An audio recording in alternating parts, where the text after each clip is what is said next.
नमस्कार, जय हिंद। मैं राजकमल बैरवा। आज एक महत्वपूर्ण विषय पर वीडियो बना रहा हूँ और वो विषय है महिलाओं के द्वारा जो दहेज और घरेलू हिंसा के कानून का जो दुरुपयोग हो रहा है, उसके बारे में मैं आपको कुछ बताना चाहता हूँ। मैं ये नहीं कहता कि किसी महिला को न्याय नहीं मिले अगर वो पीड़ित हो तो। अगर कोई महिला वास्तव में पीड़ित है, सच में पीड़ित है, अगर उसको कोई दहेज के लिए परेशान करता है तो उसको न्याय मिलना चाहिए। लेकिन इस कानून की आड़ में महिलाएं कानून का दुरुपयोग कर रही है और अपने पति और पति के परिवार पर झूठा मुकदमा दहेज का दर्ज करवा रही है, जो कि आए दिन आप देख रहे होंगे। या फिर कुछ पत्नियां अपने पति को अपने प्रेमी के साथ मिलकर मार देती है, जो कि आए दिन आप वीडियो के माध्यम से, सोशल मीडिया के माध्यम से देख रहे होंगे। मैं भी अपनी पीड़ा बताना चाहता हूँ। मेरी पत्नी ने भी मेरे ऊपर सन 2021 में दहेज का झूठा मुकदमा मांगरोल कोर्ट में दर्ज करवा रखा है, जिसका उसके पास कोई सबूत नहीं है। मेरे सारे परिवार का नाम उस एफआईआर में लिखवाया था। जांच में मेरे परिवार का नाम एफआईआर से हटा दिया गया और केवल मेरा नाम ही उस एफआईआर में रखा गया। उस समय मेरी पत्नी ने आरोप लगाया कि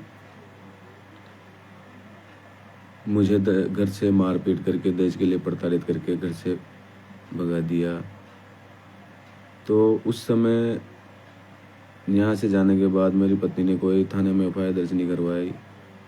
उसके बाद मैंने तमाम कोशिशें की लाने की, लेकिन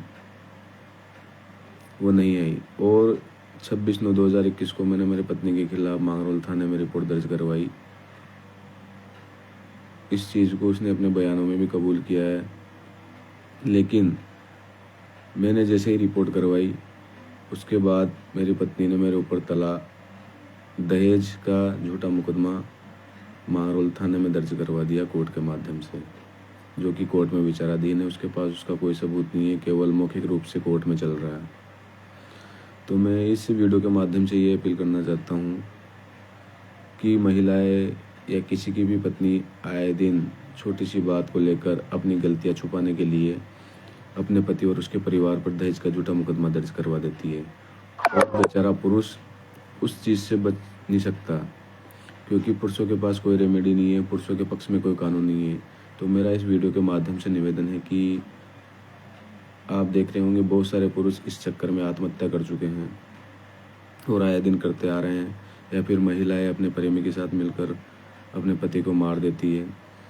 तो मेरा इस वीडियो के माध्यम से निवेदन है कि पुरुषों के पक्ष में भी आप कानून बनाइए, पुरुष आयोग बनाइए, ताकि उनको न्याय मिले। मैंने 2023 में तलाक का केस दायर पारिवारिक क्रमांक 2 में कोटा में दर्ज करवाया था कि मुझे तलाक दिया जाए क्रूरटी और परित्याग के आधार पर। लेकिन वहाँ से भी 10 तारीख को 2026 को मेरा तलाक का केस खारिज कर दिया गया और मेरे 3 साल बर्बाद कोर्ट ने कर दिए। जब कोर्ट को पता था कि तलाक का माध्यम, मतलब जो मैंने प्रस्तुत किया है डॉक्यूमेंट वगैरह, उस माध्यम उसके ज़रिए तलाक नहीं मिल सकता, तो कोर्ट को मेरे 3 साल बर्बाद नहीं करने चाहिए थे। लेकिन मेरे 3 साल कोर्ट ने बर्बाद कर दिए। तो कोर्ट को भी ये देखना चाहिए कि कोर्ट भी जानती है कि आए दिन झूठे मुकदमे दर्ज होते हैं, लेकिन ज़्यादातर मैंने देखा है कि कोर्ट महिलाओं का ही पक्ष करती है। आप कितने ही सही हो, लेकिन आपको जीत नहीं मिलेगी। कोर्ट महिलाओं का पक्ष करती है। आप कितने ही सबूत पेश कर दिए, मेरे साथ यही हुआ है, मैंने सब क्रूरटी के सब सबूत पेश कर दिए, लेकिन उन्होंने एक लाइन लिखी जो मैं आपको बताता हूँ। ये मेरी डिक्री है। तो उन्होंने लिखा है कि हिंदू विवाह अधिनियम की धारा 13(1) IA के तहत क्रूरता एवं धारा 13(1) के तहत 2 वर्ष से अधिक समय से परित्याग के आधार सिद्ध नहीं होने से एतत् द्वारा अस्वीकार कर खारिज की जाती है। तो मैंने जब केस दायर किया था उस समय मेरे को कम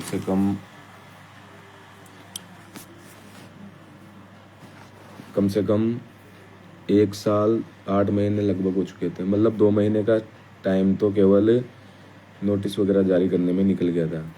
तो 2 साल तो यूँ ही हो चुके थे। इसके बावजूद भी मेरे कोर्ट ने 3 साल ख़राब कर दिए। वो समय मेरे को कौन वापस ला के देगा, इसका कोर्ट के पास कोई जवाब नहीं है। जब मैंने पूछा कि मैडम आपने मेरा तलाक क्यों खारिज किया, मैंने सारे डॉक्यूमेंट लगा दिए, तो मेरे को कोई जवाब नहीं दिया गया कि आप नकल निकलवाने ना, उसमें आपको पता चल जाएगा। तो जब नकल निकलवाए तो उसमें ये कारण दे रखा था, तो मेरे को बड़ा अफसोस हुआ कि सब सबूत पेश करने के बाद, क्रूरल्टी के सबूत पेश करने के बाद कि किस प्रकार से उसने मेरे ऊपर बदले की भावना से दहेज के झूठे मुकदमे दर्ज करवाए, आदि सारे सबूत बताने के बाद भी कोर्ट ने मेरी बात पर गौर नहीं किया और मेरा तलाक का केस खारिज कर दिया।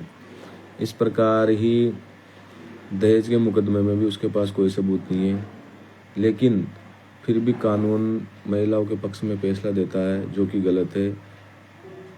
संविधान में राइट टू इक्वलिटी है, समानता का अधिकार है। पर जब कोई पुरुष के ऊपर दहेज का झूठा मुकदमा, घरेलू हिंसा का मुकदमा दर्ज किया जाता है, तो फिर उस समय कोर्ट में समानता का अधिकार कहाँ चला जाता है।